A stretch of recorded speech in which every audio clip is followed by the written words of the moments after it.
We're taught that 1 + 1 = 2. Simple, right? But today's world isn't simple. So, what happens if we look at it from a new angle? Could we make something greater? If we bring together human ingenuity, passion, and experience with the latest technology, we start to make something more. Something we can see in people's lives and feel in the world around them.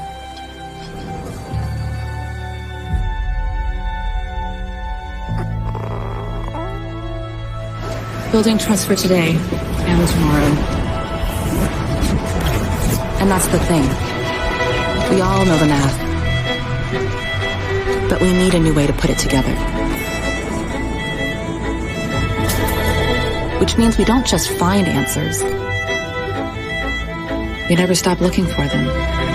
A passionate community of solvers, coming together in unexpected ways, creating new solutions for a new day. That's the new equation.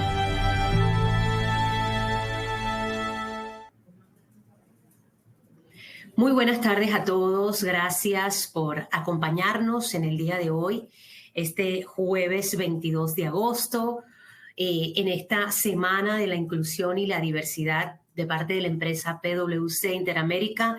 Les damos la más cordial bienvenida y gracias por acompañarnos en este día tan especial donde vamos a estar abordando el tema la brecha de género, sus efectos y cómo combatirlos. En el día de hoy queremos recordarles a todos nuestros participantes que tenemos habilitado nuestro chat group para que ustedes allí puedan hacer llegar sus preguntas. Más adelante vamos a estar leyendo sus consultas y nuestro selecto grupo de panelistas va a responderlas en el día de hoy. Hoy tenemos un selecto grupo de hombres y mujeres con toda la experiencia del mundo justamente para profundizar sobre la brecha de género, sus efectos y cómo combatirlos. Mi nombre es Susana Elizabeth Castillo y será un honor para mí moderar en el día de hoy este interesante panel. Nuestro selecto grupo de panelistas integrado por Fabiana Pierre Santa Rosa.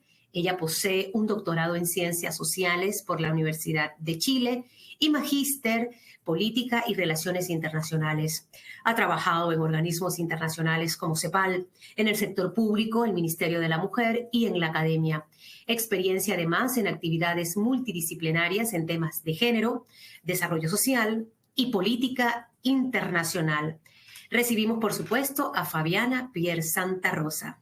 Ahí saluda levantando su mano para que la puedan conocer. También en el día de hoy nos acompaña Verónica Muela. Ella es directora de Grupo Sumarse, directora de gestión del programa de Sumarse, con más de 8 años de experiencia en el manejo de proyectos. Es asesora en igualdad de género para empresas y organizaciones para el PNUD. Estudió Administración de Empresas con una especialización en la logística de la Universidad de Augsburgo en Alemania y tiene una maestría en Gerencia de Proyectos de la Universidad de Zúrich. Durante su carrera profesional ha trabajado en gestión de proyectos sociales, sostenibilidad, igualdad de género, derechos humanos y bienestar del personal en las empresas. Recibamos también con la más cordial bienvenida a Verónica Muela. También procede a saludar en este momento a nuestros invitados. En el día de hoy es un honor contar con Luis Garrido. Él es socio, capital humano y líder de diversidad e inclusión de PwC Interamérica. Es graduado de ingeniero industrial en la Universidad de Costa Rica. Posee un MBA en marketing de la Universidad National University. Con más de 35 años de carrera profesional, Luis tiene una amplia experiencia en estrategia y diseño de organizaciones, estrategia de personas, transformación de la fuerza laboral, liderazgo y cultura.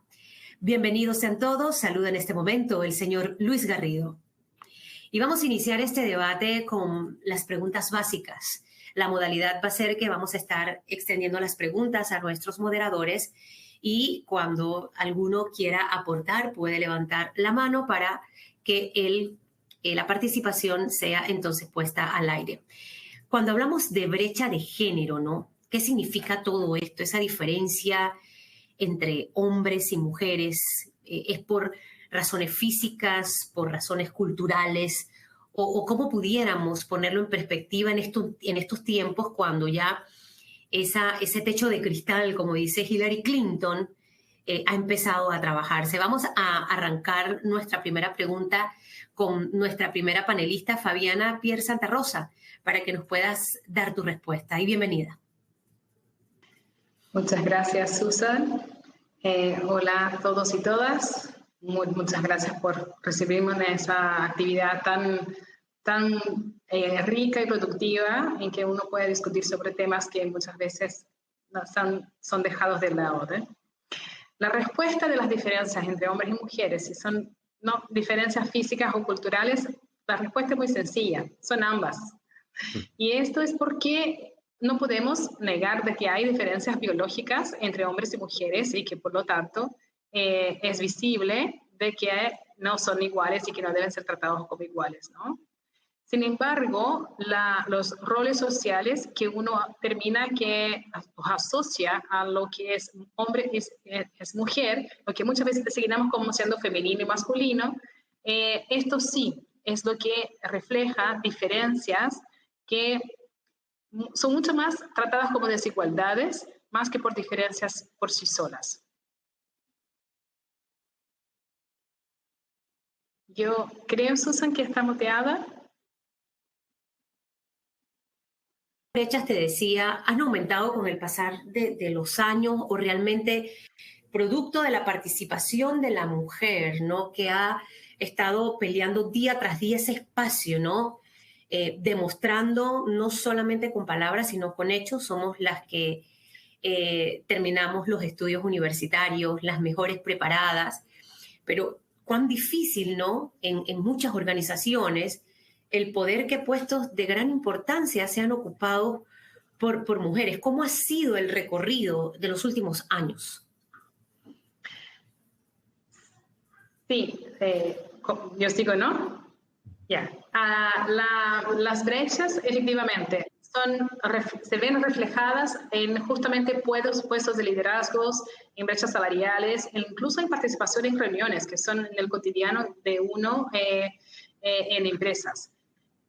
Sin embargo, ha sido un desafío muy grande para que las mujeres puedan alcanzar niveles de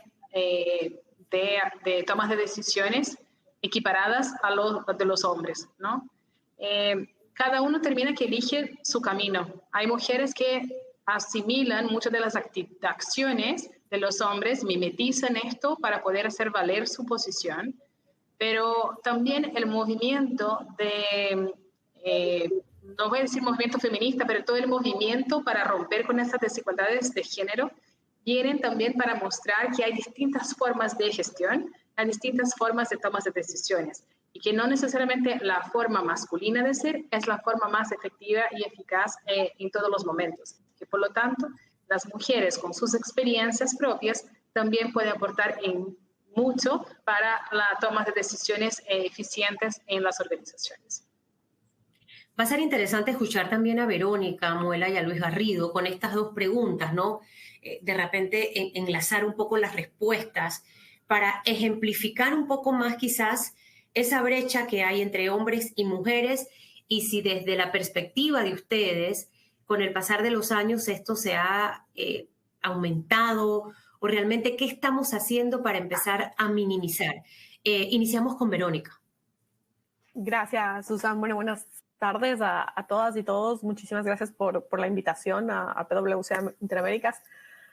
A ver, partiendo porque ¿qué son las brechas? Las brechas son estas relaciones de desigualdad entre hombres y mujeres, muchas veces en estas relaciones de poder, donde si vamos a hacer un histórico, por ejemplo aquí en Panamá, donde yo me ubico, las mujeres desde los inicios no teníamos los mismos derechos. No, si hablamos, por ejemplo, del derecho al voto, las mujeres en Panamá no tenían el derecho al voto al mismo tiempo que los hombres, sino que fue varios años más tarde donde entonces las mujeres comenzaron a ejercer su derecho al voto en Panamá, igual que, por ejemplo, el derecho a manejar, cosa que, por ejemplo, en otros países como en Arabia Saudita, recién en el 2017 las mujeres pueden comenzar a manejar un auto solas, y antes de eso no era concebible. Entonces vivimos en una sociedad actual donde definitivamente todavía existen estas relaciones de desigualdad, donde las mujeres no tenemos los mismos derechos y las mismas oportunidades por construcciones sociales, como lo dijo Fabiana. No es por una cuestión de capacidad, no es una cuestión de preparación, no es necesariamente algo por temas biológicos, sino son estas construcciones sociales que han hecho que las mujeres tengamos esta relación de desigualdad. Y si lo vemos también, por ejemplo, en el mercado laboral, en donde las mujeres nos comenzamos a insertar en un mercado laboral masculino, porque las mujeres se comienzan a insertar en el mercado laboral formalmente en la industrialización con la Segunda Guerra Mundial, que están muchos de los hombres en guerra, y entonces las mujeres tienen que asumir todas estas tareas o industrializadas de hacer uniformes, de muchas veces hacer armas, porque los hombres están en la guerra. Entonces las mujeres comienzan a insertarse en ese mercado laboral que es masculinizado y pensado para hombres, no para las mujeres. Y entonces ahí comenzamos entonces a encontrar nuestro lugar, a pelear por este lugar, a ver qué otras cosas podemos hacer, y entonces comenzamos también a prepararnos, pero también a reclamar derechos. Y por eso entonces vemos también cómo se nace el movimiento del 8 de marzo, que son de mujeres que están desarrollando trabajos de maquila en fábricas y que están peleando por sus derechos laborales que los hombres muchas veces ya tenían, ya estaban sindicalizados ya de la industrialización, pero las mujeres no los gozábamos. Entonces las mujeres hemos estado viniendo ya hace muchos años peleando por tener este espacio en el mercado laboral que tenga las mismas oportunidades. Hemos ido cerrando algunas brechas, todavía faltan muchas por cerrar, y creo que eso lo vamos a ir conversando a lo largo del día, de la tarde de hoy. Interesante lo que mencionas, ¿no? Todavía se mantienen, y quizás, Luis, muchas personas piensan que esas brechas no existen porque quizás hoy vemos a muchas mujeres, por ejemplo, entrar al mercado político, entrar en el mundo de los puertos, en profesiones que por lo general eran trabajadas por varones, como mencionaba Verónica. ¿Cuál sería ese gran reto, ¿no? Ya entendiendo lo que es esa brecha, conociendo la realidad actual, que es una lucha de muchas décadas y que todavía se mantiene. ¿Cuáles serían esos efectos más importantes que tienen justamente esas brechas de género en nuestras organizaciones hoy en día, Luis? Claro. Bueno, tal vez me gustaría iniciar complementando lo que ya dijeron Verónica y Fabiana, ¿verdad? Con tu pregunta de si es que esas brechas se han venido cerrando o qué. Yo quisiera resumir diciendo que se han visibilizado, ¿verdad? En el momento en que a principios, finales del siglo XIX en Europa, principios del siglo XX en América, las mujeres empiezan a decir, ¿y por qué yo no puedo votar? ¿Verdad? Entonces empieza a visibilizarse una desigualdad que va, digamos, en desventaja hacia la mujer, ¿verdad? Entonces, primero hemos reconocido que existen esas brechas, y esas brechas, por un lado, a nivel de la sociedad en general, y luego, digamos, en lo que es el mundo del trabajo. Entonces, una vez habiéndolas visibilizado y reconociendo que existen, porque la verdad que existen, muchas veces eso que dices que no, pero si aquí las mujeres ahora estudian carreras que antes eran de hombres y tienen puestos de hombres. El reto es que esa es una visión muy simple. O sea, no es solo un tema de género entendido como hombre-mujer, ¿verdad? Es multidimensional, ¿verdad? Y eso nos lleva pues a uno de los conceptos clave de la inclusión y la diversidad, que es la multisectorialidad, la interseccionalidad, perdón, ¿verdad? Porque no es solo que yo soy hombre o mujer, ¿verdad? Es que soy hombre de cierto grupo étnico, de cierto estrato social, que tuve acceso a cierta educación, ¿verdad? Igual la mujer, no solo porque es porque es mujer de cierto grupo de edad, de cierto origen social, de cierta etnia. Entonces, lo que hace complejo, lo primero reconocer, así como reconocimos en algún momento que existen las brechas, es reconocer que no es tan simple como páseme la estadística de cuántos hombres y mujeres tenemos en la empresa. Estamos muy bien porque hay más mujeres que hombres, pero ¿qué están haciendo esas mujeres? ¿Cuánto están ganando? ¿Verdad? Si eso que están ganando es porque ocupan puestos que dentro de una clasificación y valoración interna que garantiza la equidad interna y la competitividad con el mercado, están ocupando puestos que reciben una paga inferior o efectivamente tenemos hombres y mujeres en puestos similares que tienen requisitos similares y expectativas similares y les estamos pagando diferente. Entonces yo diría que así como en algún momento reconocimos como sociedad que existen las brechas, lo siguiente es reconocer que no es tan sencillo como decir que es un asunto de hombre-mujer. Ahora, es válido los comentarios que nos aportas esta tarde y según el Global Gender Gap Report se estima que en 131 años es cuando va a darse esa igualdad. No vamos a estar, creo, ninguno de los que estamos aquí, a menos que descubran la eterna juventud. 131 años para poder hablar de esa igualdad. O sea, está tan lejana esa posibilidad. No sé qué podemos hacer para tratar de acercar esto y de otra manera también motivar a las empresas a precisamente a ir trabajando en romper esas brechas, ¿no? Olvidarse de esos tabús de que contratar a una mujer con hijos no me va a ser rentable para mi empresa, a una chica en plena edad de producción puede quedar embarazada, o sea, son 131 años, entonces está un poco distante, ¿no? Esa igualdad. Me gustaría escuchar un poquito a Verónica en esta pregunta, luego pasar a Fabiana y terminamos con Luis. La misma para los tres, porque va a ser interesante el punto de vista de cada uno. A ver, desde mi perspectiva y lo que yo siempre digo cuando estoy hablando de este tema que tanto me apasiona, todo parte por nosotros mismos y nuestros sesgos. Los sesgos inconscientes son, la realidad es que son nuestra percepción de cómo son las cosas y no es que nos hace esto buenos o malos, sino que todos tenemos sesgos inconscientes porque tenemos que ser conscientes de que el 95% de nuestras decisiones las toma el cerebro inconsciente. Es decir, que la mayoría de decisiones que las tomamos en el día a día no somos conscientes que las estamos tomando, sino que es nuestro cerebro inconsciente que las está tomando. Y ese cerebro inconsciente se ha formado a través de lo largo de toda nuestra vida y lo podemos ver como, por ejemplo, desde que somos bebés, en que aprendemos que el triángulo va en la figura del triángulo, lo azul va con lo azul, lo verde con lo verde. Y asimismo nos van diciendo que a las niñas, los juguetes de las niñas son rosados, de muñecas, de maquillaje, de la cocina, de la olla, de todos estos roles socioculturales de género. Y el hombre sí tiene los juguetes de ciencia, tiene sus camisetas, dicen que es superhéroe, que puede lograr hacer todo lo que quiera.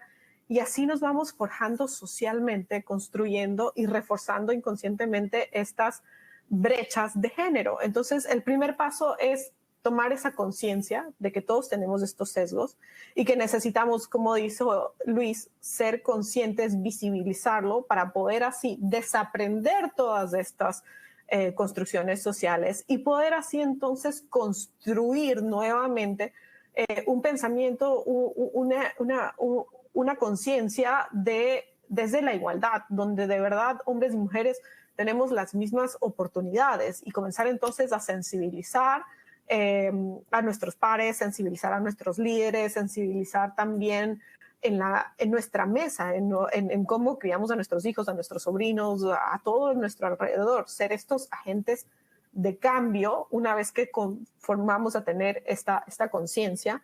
Y entonces ya podemos comenzar a hablar dentro de las organizaciones también, a crear políticas, planes de acciones, hacer autodiagnósticos, etcétera, cosas que puedan también articular y trabajar de una manera conjunta para poder así acelerar estas brechas de género. Y actualmente en Panamá, por ejemplo, existen iniciativas que justamente promueven eso, como la iniciativa de paridad de género, que promueve empresas y organizaciones y proyectos que aceleren el cierre de brechas de género. Está EPIC, que también es el Equal Pay Initiative Coalition, que promueve la igualdad salarial. Y así en los diferentes países hay todas estas iniciativas que promueven justamente el acelerar este cierre de brechas. Pero para mí la base fundamental comienza en deconstruir los egos.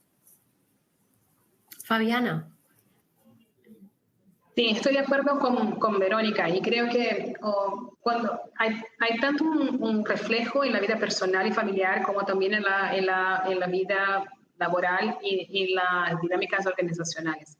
Cuando hablamos ahí de vida personal y vida familiar, estoy de acuerdo con Verónica acerca de los juguetes y todo más, pero también hay ese tema de identificación de roles, ¿no? Entonces, si hay un niño o una niña que ve en su casa que la mamá es la que cocina, que hace el aseo, que cuida de la casa, que hace las compras, que cuida a los niños, y el papá está afuera siempre trabajando, la niña se identifica, ¿no?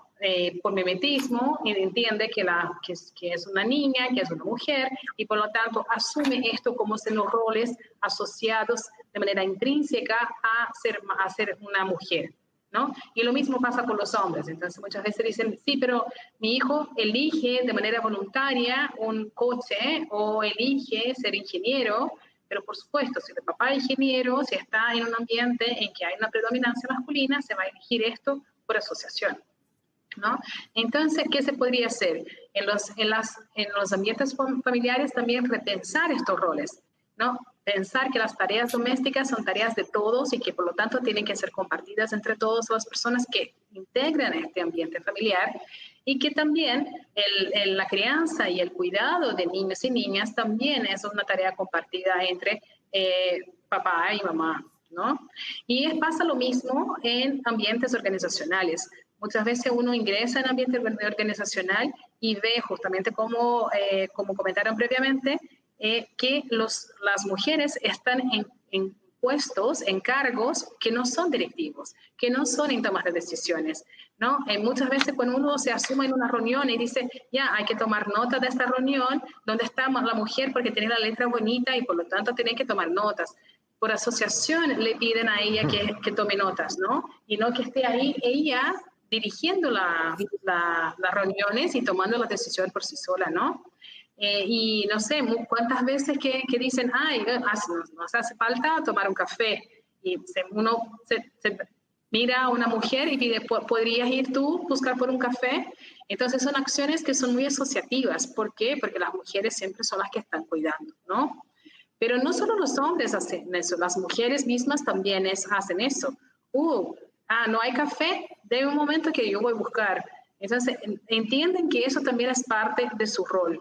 Cuando uno empieza a cuestionar estos roles asociativos y empieza a tomar acciones que son integradas, no hay que estar haciendo roces y peleas ni nada, pero los hombres entender que ellos sí pueden buscar el café, que pueden tomar notas y que pueden asumir roles que muchas veces no están acostumbrados a hacer, esto de a poco se van reduciendo las brechas, ¿no? Que de hecho, Susan, cuando comentaste que son 130 años para llegar a la igualdad de género, esto sí no hay retroceso, porque con el avance del COVID hubo un retroceso muy marcado sobre los temas de género, ¿no? Entonces, ojalá no nos lleguen otra pandemia y tampoco que no hayan retrocesos tan marcados como lo que vimos antes.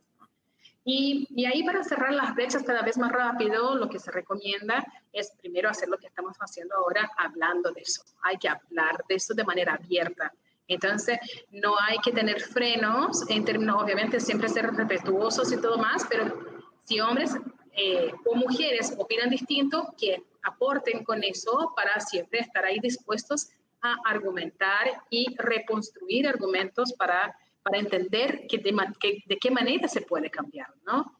Pero además de eso, entender las realidades entre hombres y mujeres. Hacer una evaluación muy precisa de cómo se desdoblan, de cuáles son los desafíos que enfrentan hombres y mujeres en una organización, para entonces pensar en un plan de acción. O sea, de qué manera políticas de maternidad pueden también extenderse a la paternidad y de qué manera también un plan de carreras puede incorporar las pausas que las mujeres hacen para tener hijos, por ejemplo, ¿no? Y de qué manera también se puede acelerar eso. Entonces, pensar a partir de la realidad. La empresa, la organización entiende su contexto, entiende las diversidades que existen en su interior y a partir de ahí actúa. Luis, interesante escucharte. Siempre con la idea de construir sobre lo que hemos venido conversando, ¿verdad? Quiero retomar algo que está diciendo Fabiana, ¿verdad? Que es el contexto cultural. Y aquí me voy a circunscribir al más afín a nosotros, que es el mal llamado contexto occidental, ¿verdad? El que viene de Europa y América, pues como descendientes culturalmente de Europa, ¿verdad? Con toda con el complejo tejido, ¿verdad? Que luego se dio por la fusión digamos, con las poblaciones que ya vivían en el continente americano. Entonces, tenemos que empezar a entender ese contexto cultural en que nos desenvolvemos, ¿verdad? Que determina esas expectativas que la sociedad pone hacia hombres y mujeres, ¿verdad? Porque es una realidad y la vemos a lo largo de los años, creo que todos lo hemos observado, ¿verdad? Como dos personas que tienen un puesto igual, equiparable, ¿verdad? El hombre tiene la ventaja de que en su entorno familiar, sus amigos, la sociedad dice es que es un campeón, está dedicado a su familia, trabaja 24/7 porque quiere dar el mejor futuro a su familia.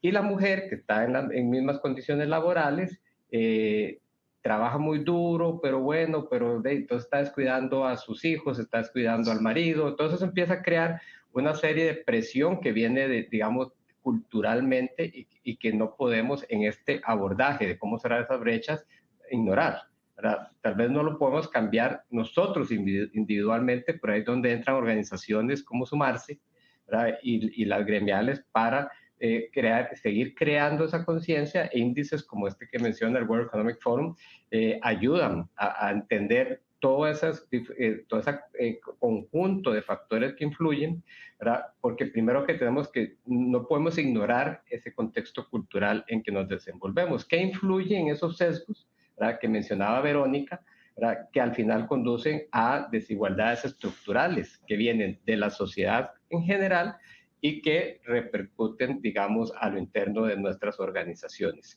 Y para dar un ejemplo muy claro, ¿verdad? Y volviendo a tu pregunta inicial de que tenemos que partir de que al final de cuentas biológicamente no son iguales. Y ahí uno de los retos más grandes en las empresas, inclusive PwC, hace un estudio, lo han ido haciendo en un grupo de países de la Organización para la Cooperación y Desarrollo Económico, que se llama el Women in Work, y identifica lo que se llama penalizaciones por género. Y una de las principales penalizaciones por género viene por una diferencia biológica, que es la maternidad, ¿verdad? Y la expectativa que nuestras sociedades ponen a hombres por un lado, a mujeres por el otro, con respecto a la maternidad. Entonces ya ahí este estudio ha mostrado, por lo menos en un grupo de países de la OECD, que efectivamente existe lo que se llama una penalización inconsciente hacia la mujer por cumplir su rol de maternidad, que viene por la expectativa que la sociedad le pone en este caso a la mujer con respecto primero al cuidado de sus hijos, pero que luego se va complicando si viene el cuidado de los padres o de un familiar enfermo, ¿verdad? Nuestras sociedades dicen, eso le toca a la mujer, le toca a la hija, ¿verdad? Y si la hija es una profesional, ahí empieza a estar en desventaja de su colega en cuanto a oportunidades de crecimiento profesional, porque su colega es su esposa o su pareja la que tiene ese peso, ¿verdad? Que la sociedad le impone. Entonces, esto para resumir que sí, hay factores que tenemos que abordar a lo interno de otras organizaciones, pero hay otros donde tenemos que unir esfuerzos para crear conciencia, porque está bien, si son 131 años, mejor será que empecemos ya, ¿verdad? Interesante mencionar que esos 131 años es el mundo. En el estudio del 2023 separa esa proyección por regiones, ¿verdad? Y obviamente por eso creo que tenemos que pensar mucho en nuestro contexto occidental, Porque, por ejemplo, en Europa, en lo que en el estudio definen como Europa, realmente la expectativa es menor, son 67 años. En Norteamérica son 95 años, ¿verdad? Y América Latina, curiosamente, porque que sea equiparable no quiere decir que eso es el mundo ideal, ¿verdad? Hay que tener cuidado porque puede ser, sí, tienen igualdad de acceso a la educación, acceso a la salud, acceso al trabajo, pero adentro hay todavía diferencias importantes que subsanar. América Latina tiene, en el estudio del 2023 son 53 años. O sea, que los hijos de los niños actuales, cuando lleguen en edad adulta, pueden llegar a ver esa paridad. Yo no la voy a ver, pero los hijos de los niños actuales sí lo pueden llegar a ver, sí se trabaja conscientemente en ello y no se echa hacia atrás, como bien decía Fabiana. Bueno, ojalá que ese sea el camino y que no haya retrocesos. Queremos recordarle a todos nuestros participantes que ya nuestro chat está abierto y en minutos vamos a estar leyendo sus preguntas para nuestros panelistas y agradecer, por supuesto, a Carla Macay, que está con la intérprete de señas hoy a lo largo de toda esta semana de conferencias. ¿Cómo podemos explicar? Y esta pregunta también va para los tres, ¿no? Arrancamos allí quizás con Verónica, luego Fabiana y después Luis. La desigualdad salarial de género, ¿no? ¿Por qué un hombre ante un mismo cargo de una mujer gana en general más? O sea, ¿qué es lo que hace, no? Que en una empresa tienes una gerente mujer y un gerente hombre, pero el hombre gana más. O sea, ¿cómo podemos explicar esa desigualdad salarial? Y la segunda pregunta allí sumada a esto es el tema del acoso sexual, ¿no? Del que son víctimas muchas mujeres. Temas que son quizás como muy trillados a veces escucharlos, pero que son situaciones que se dan a diario, desde aquella jovencita que para entrar al mercado laboral, cada profesional que llega a cumplir muchos de sus objetivos probablemente tiene una historia de acoso a lo largo de su carrera profesional. Arrancamos contigo, Verónica. Gracias. A ver, son temas un poco diametralmente opuestos, pero también todos parten de esta misma relación de desigualdad del poder. Partiendo porque qué es y definamos qué es la igualdad salarial, y es como lo decía Luis al inicio de la conversación, y la igualdad salarial es cuando tenemos igual trabajo por igual, o sea, igual remuneración por igual trabajo. O sea, para poder arreglar eso se pueden generar políticas de igualdad de remuneración en donde yo efectivamente establezco perfiles y descripciones de puesto donde digo, ok, estas son las características que tiene ese perfil de puesto, esto es la remuneración y este rango o los rangos que este perfil de puesto va a haber.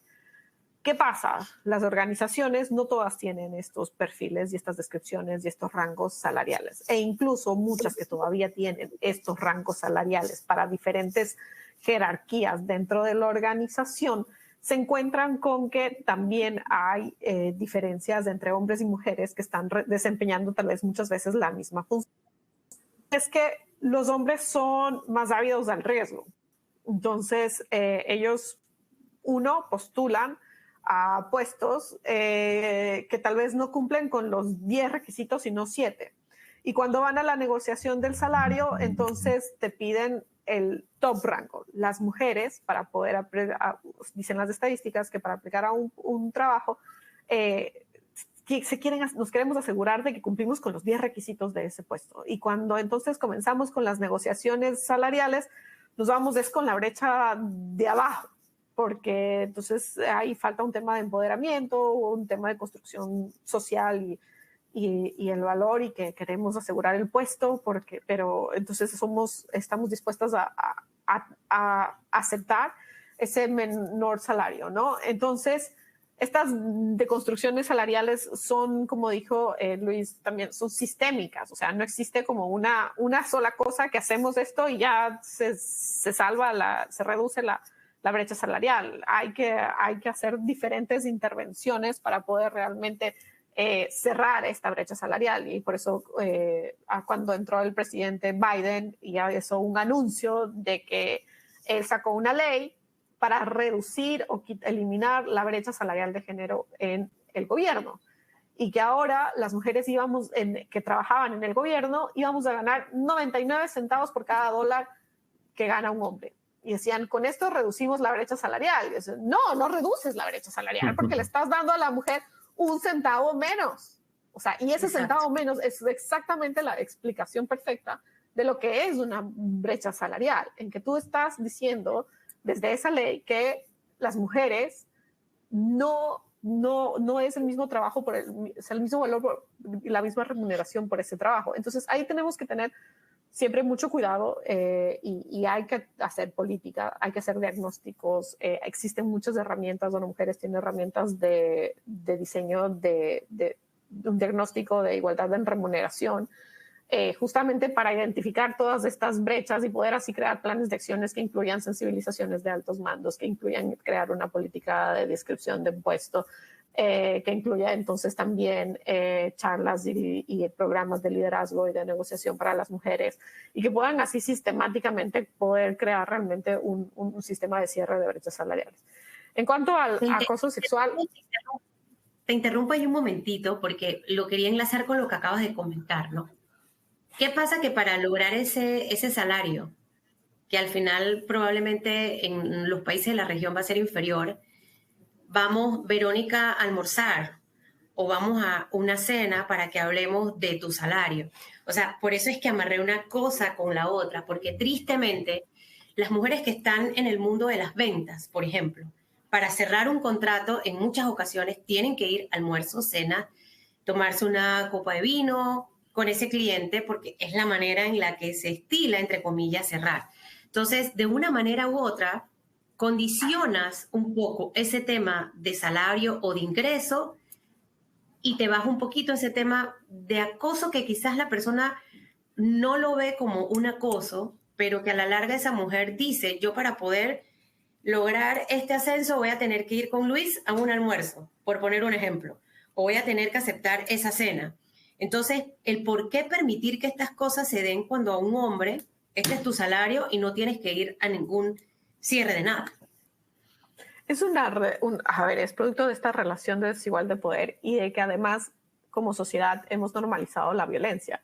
Y un claro ejemplo, por ejemplo, que va como más atrás, es si nos hablamos desde el acoso callejero. O sea, un hombre puede caminar perfectamente en la calle sin que le griten, uy, mamita, o qué bonita estás, o estas otras atrocidades que muchas veces a las mujeres sí nos gritan y no nos sentimos seguras de caminar en la calle.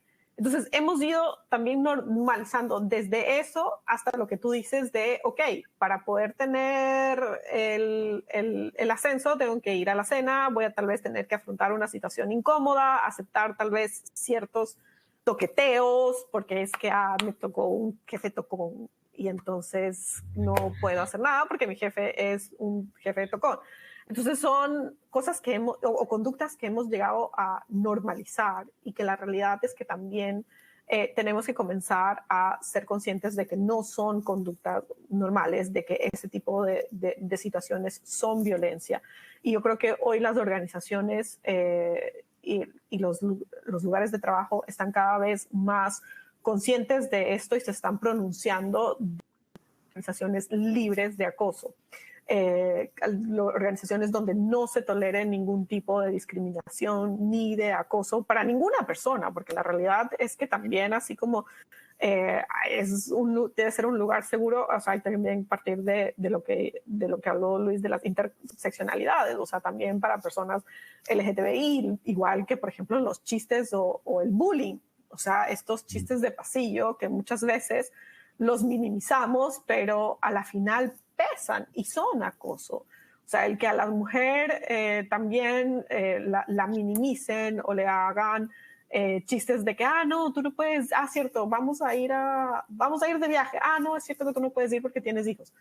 O sea, sí es una realidad, pero tú no tienes por qué caer en esa burla o en ese remark que a la final también es una forma de violencia hacia esa mujer. Entonces, son todas estas conductas que hemos normalizado como sociedad, que las mujeres hemos aceptado, que también se deben cambiar y se crean políticas y se crean también líneas de denuncia nosotros también desde Sumarse promovemos que así como tenemos políticas y procesos, estas se deben de comunicar dentro de la organización, se deben haber sensibilizaciones y debe haber un canal de denuncia que tenga unas consecuencias, porque si no mostramos dentro de una organización consecuencias al momento de que hayan unas faltas, pues esas políticas a la final tampoco generan un lugar y un espacio seguro dentro de las organizaciones. Fabiana. Sí, efectivamente. Yo voy por detrás de adelante, voy a empezar con el tema de acoso.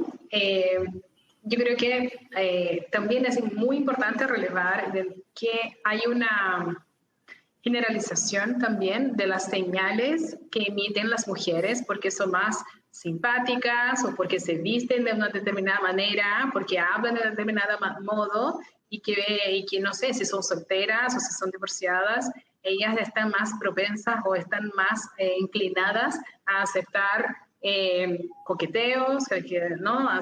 Aceptar condiciones que de verdad las puede dejar bastante incómoda y que va más allá de la incomodidad, que de verdad hay una inhibición y una contracción de su comportamiento y que eso puede ser de manera sistemática o puede también ser de manera puntual, ¿no? El acoso, al final, cuando uno empieza a hablar mucho de eso, termina que levanta alertas a los hombres y ellos también empiezan a generalizar un poco y decir, aquí ya no se puede hacer nada, ¿no? Aquí no se puede tocar a las mujeres, no se puede hacer broma, no se puede hacer esto. No. Se sienten muy limitados. Pero la realidad es que los espacios donde había predominancia de los hombres, ¿no?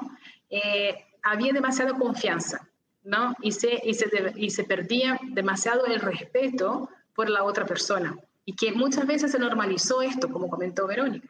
Entonces, a medida que uno va empezando a definir límites y decir, mira, hasta aquí tienes que parar, porque de verdad estás incomodando y molestando a las personas, y esto no se hace, o sea, es un tipo de violencia, terminan que se sienten muy amenazados, ¿no? Pero sí hay que entender que los temas de acoso son temas de poder, es un tema de poder hacer lo que uno entiende, lo que quiere hacer a otra persona sin tener la autorización de hacerlo, ¿no? Se siente tan confortable con la situación que toma acciones sin llevar en consideración la otra persona, ¿no? Y algunos ejemplos así también pasan a los hombres, ¿no?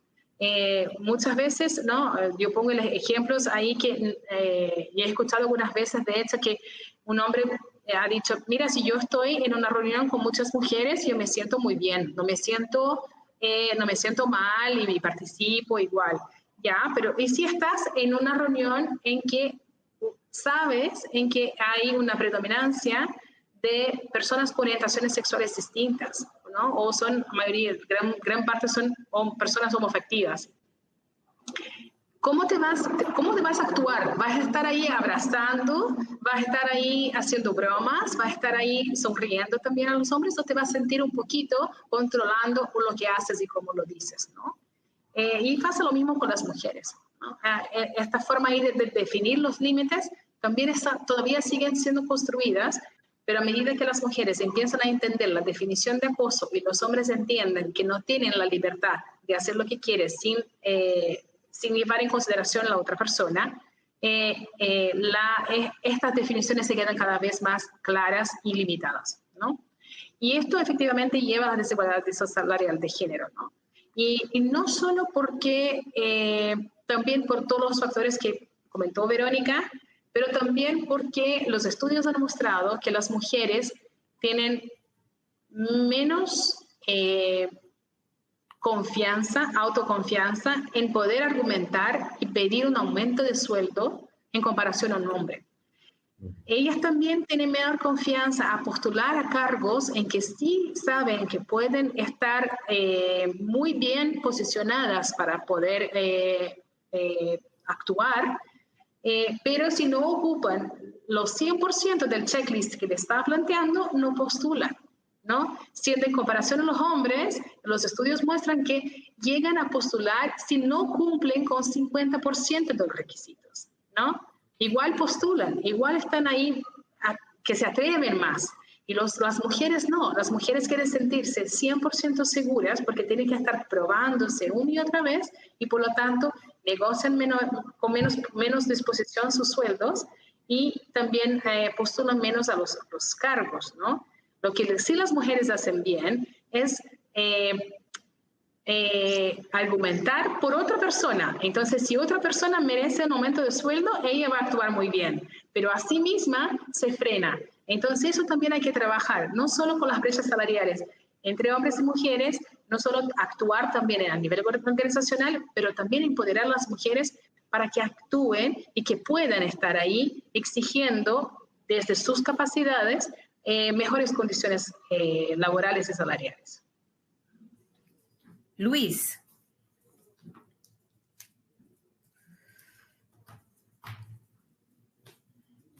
Yo para complementar quiero resaltar algo muy importante, ¿verdad? Y es que es la necesidad de un esfuerzo de sensibilización y educación, ¿verdad?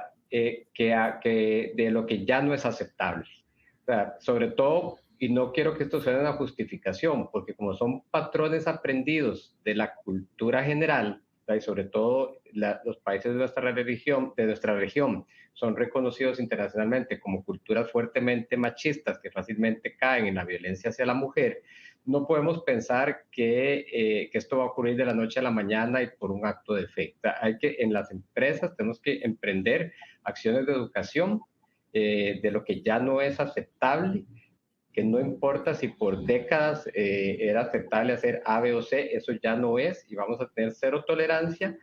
Este esfuerzo de educación acompañado con declaraciones de código de conducta que al principio tienen que ser muy amplios, ya conforme madura la organización se pueden ir haciendo más sencillos, pero sobre todo en la consistencia de la aplicación de medidas contra las faltas a ese código de conducta. O sea, primero educamos y sensibilizamos, lo reforzamos, aquí está nuestras normas de actuación y aquí están los canales, ¿verdad?, para denunciar confidencialmente y el compromiso de ser consistentes en actuar con respecto a lo que venga acá, ¿verdad? Entonces, eso es, digamos, muy importante porque, de nuevo, sin que suene a justificación y habiendo entrado a la fuerza laboral hace ya varias décadas, ¿verdad? Y que a lo largo de estas décadas me ha tocado ser testigo de cómo comportamientos que eran normales ver en las empresas cuando yo era un joven ingeniero recién graduado, que hoy en día son absolutamente inaceptables, ¿verdad? Entonces, pero eso de nuevo no pasa porque yo supe que el primo mío que trabaja el amigo en otra empresa, ahí no permiten nada, sino porque definitivamente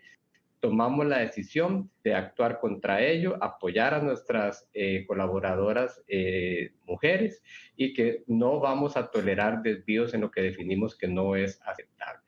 Y con respecto al tema de género, quiero hacer un rápido comercial. Los invito en nuestro sitio web de PwC Interaméricas.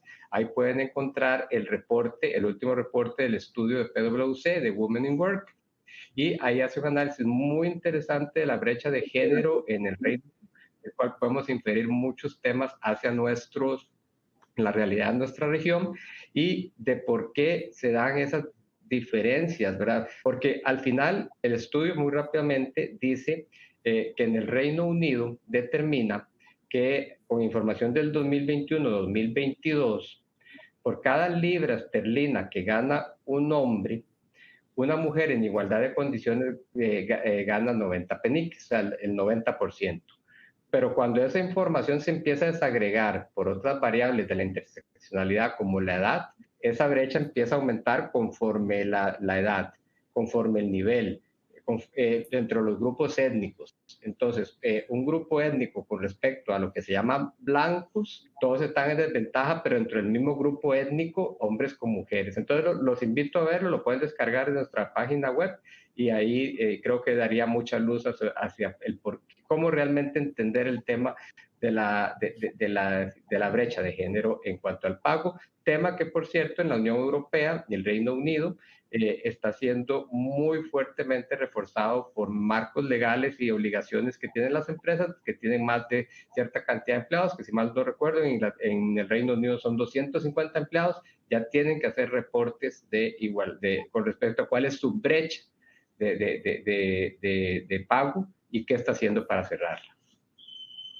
Muchísimas gracias, Luis. Vamos a leer algunas de las preguntas. Las voy a ir leyendo y voy a leer 3 para que respondamos en el mismo orden que las leo para aprovechar los 10 minutos que nos quedan. Les pedimos a nuestros panelistas que tratemos de dar respuestas cortas para tratar de leer la mayoría de las preguntas. Para Fabiana, arrancaríamos ahorita contigo. ¿Cuáles podrían ser algunos ejemplos de cómo se han aumentado las brechas de género luego de la pandemia de COVID? Esto lo pregunta Michelle Laclé. Esta para ahorita, para ti. Creo que ya Luis respondió cómo se llama el estudio de brecha de igualdad. Ya saben que lo pueden encontrar en la página. Otro de los comentarios de Odette Lemus, esta vamos a dejarla para Luis. ¿Alguna recomendación para el área de educación o el área legislativa, hablando de América Latina, para que no sean 58 años, sino que para apoyar y que sean menos? Esta sería para Luis. Para Verónica, contarles que en El Salvador, a través de AmCham, lanzaremos el próximo mes una guía de buenas prácticas para la inclusión y la equidad. Así estamos aportando un granito para reducir la brecha. Y bueno, si consideran, con lo que comentó precisamente Verónica, de que los hombres se arriesgan un poco más, es por la misma inseguridad que se ha generado a la mujer durante tantas generaciones, en lo que se limitaba la educación, trabajo. Se cree que esto aún afecta el hecho de que el hombre sea más seguro y decidido para ir a un puesto de jefatura, tiene menos tabúes. Esta pregunta para ti, Verónica, es de Fátima Recinos. Así que iniciamos con Fabiana, seguimos con Luis y concluimos con Verónica para responder estas 3 preguntas. Gracias, Susan. Algunos ejemplos de que justamente los sectores donde actúan más las mujeres, los sectores de cuidados, de servicios, de turismo, son los sectores que más actuaban las mujeres durante la pandemia y por lo tanto fueron las que primeras perdieron sus trabajos. Y además de eso, la doble carga, ¿no? Muchas de ellas, como no habían colegios disponibles, estaban cerrados y tampoco tenían apoyo de trabajo contratado, de cuidado en la casa. Las mujeres tuvieron que desdoblarse en hacer las tareas domésticas, cuidar a los hijos, enseñarles o apoyarles con las educaciones en línea y además trabajar. Entonces, esto es uno de los muchos ejemplos que terminaron que tuvieron una sobrecarga de trabajo a las mujeres y además de las que fueran victimizadas por las consecuencias sectoriales de su trabajo. Ajá, continuamos entonces con Luis, con el comentario que te hice, la pregunta, y seguimos con Verónica. Sí, realmente si uno se pone a investigar, pues todos los países, digamos, inclusive en nuestra región más cercana, y estoy seguro que en América Latina, pues esa tarea sí no la ha hecho, sí la ha hecho para Centroamérica, Panamá y República Dominicana, sí existe todo un cuerpo de leyes grande que van dirigidos a evitar discriminación, a proteger a la mujer, a fomentar cierta mayor participación, pero una cosa es que estén hechas y otras que se pongan en práctica. Entonces, realmente es empezar por entender que ya existe y por qué eso no se está aplicando, ¿verdad? Hay países que en ciertos temas imponen cuotas, ¿verdad? Eso es un tema polémico, ¿verdad? Queremos hacerlo por imposición, porque por ley tiene que tener 50-50, ¿verdad? O creamos las condiciones para que naturalmente se llegue a 50-50. Yo pienso más, a mí me gusta más pensar en términos de un ecosistema de soporte. Definitivamente el Estado, el gobierno es un jugador muy importante, pero la acción conjunta, como ahora lo que comentaba de AmCham en El Salvador, eso es magnífico y eso es muy importante. ¿Por qué? Porque el diálogo con un gobierno de necesidades de un cuerpo normativo más robusto o cambios tiene que darse a través del diálogo con los diferentes actores sociales y el sector empresarial a través de las cámaras de comercio americano, de las gremiales o cámaras de industrias, a través de la red de integrarse, de las entidades como Sumarse, AED, Fundarse, realmente son los vehículos para que realmente se empiece a dar ese diálogo para crear las condiciones en el entorno que hagan que ojalá sus 50 y tantos años, ¿verdad?, no sean 70, ¿verdad?, ojalá sean 48, ¿verdad? Y realmente ahí donde se empieza a dar el alineamiento, lo que yo puedo hacer, porque aquí tiene que darse un alineamiento de ese ecosistema. Está bien, el gobierno tiene que propiciar ciertas condiciones, las asociaciones de los diferentes actores sociales también, no solo empresariales, también están educativas, hay de otros, de los profesionales de salud, ¿verdad?, que realmente lleven ese diálogo, ¿verdad?, que a través de esas asociaciones se traspase a las empresas, pero todo al final empieza por uno, ¿verdad?, porque uno realmente crea que hay algo que hay que cambiar, que algo no es correcto, ser consistente en hacerlo, ser aliado cuando se tenga que ser aliado. Definitivamente, pues a mí me gusta verlo más como un ecosistema que trabaja para lograr un objetivo a largo plazo. Cada día que atrasemos va a ser un día más que vamos a tardar en llegar ahí. Verónica. Sí, yo creo que también Fabiana ya lo contestó y también influye un tema de la autoestima definitivamente de las mujeres, y esto nace también desde la socialización de las mujeres y los juegos que jugábamos de niñas versus los juegos que jugaban los hombres, que eran más de competición, de físicos, de tratar de sobresalir, de ganar en las luchas, de ganar en el fútbol, de ganar, o sea, fueron desde muy temprana edad los hombres socializados a competir y a sobresalir, a diferencia de las mujeres, y eso también entonces se va trasladando a edad adulta, a entonces este tema de la competencia y de postular o no a un puesto y de efectivamente pedir o no un salario más alto. Vamos a ver si logramos respuestas de 1 minuto, va a ser un reto para nuestros panelistas. A ver, esta pregunta va para Luis. Quieren saber cuáles son los planes de acción que está implementando PwC para reducir la brecha salarial. Y sería más o menos la conclusión de Luis. La pregunta para Fabiana, recomendaciones para el tema de acoso en las organizaciones. ¿Cuáles serían básicamente esas recomendaciones? Y para Verónica, conclusión en 1 minuto, ¿cómo hacer que estos temas sean también de interés para los hombres? Empezamos con Luis. Ok, bueno, nosotros desde hace ya más o menos 4 años tenemos un proceso muy robusto de ajuste salarial una vez al año, ¿verdad? En los 7 países donde nosotros operamos, y una vez que concluye, hacemos un análisis posterior precisamente para identificar cómo están en puestos comparables las brechas entre hombre y mujer. Analizamos la situación, le damos retroalimentación, nosotros somos un partnership, le damos retroalimentación a los socios y eso nos permite ir estableciendo acciones de rectificación donde procede o, digamos, de confirmación que ciertas medidas las estamos haciendo.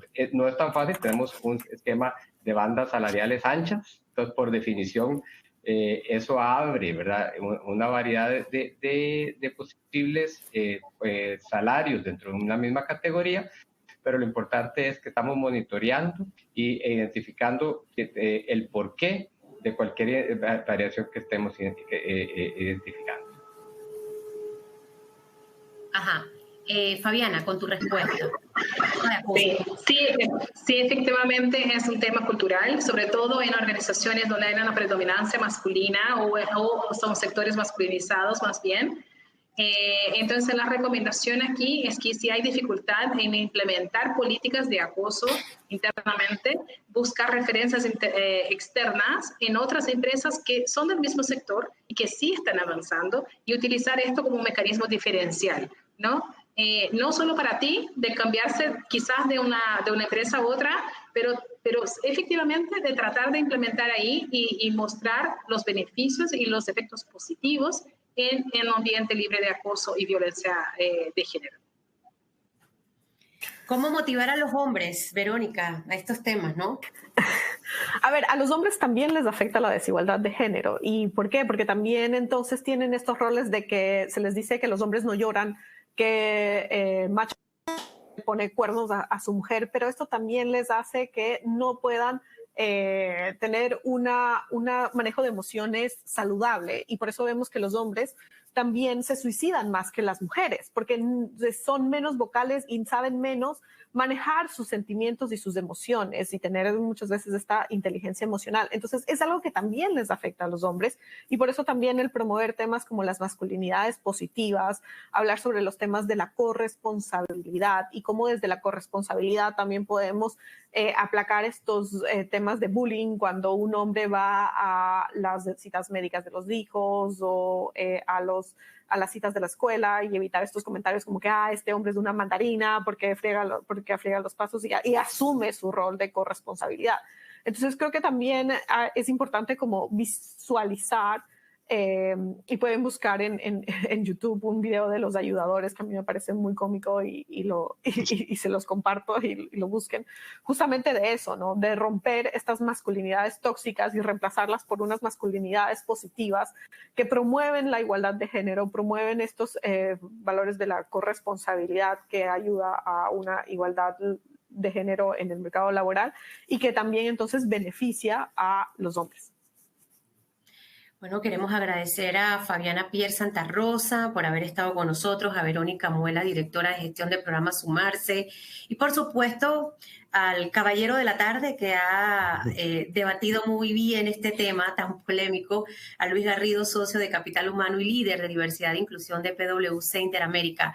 Los esperamos mañana todos ustedes en la conferencia que cierra esa semana de inclusión y diversidad con el tema LGTB, fomentando entornos inclusivos, protolerancia y respeto. Si ustedes quieren revivir todas estas charlas, ustedes pueden entrar al canal de YouTube de PwC Interaméricas. Ahí van a estar todas las conferencias de esta semana de la inclusión y de la diversidad. Agradecerle a cada uno de ustedes por haber participado en el día de hoy de este tema tan importante que de seguro ustedes pueden empezar a trabajar para que esa brecha de 131, de 58 años, se vaya cerrando cada día más.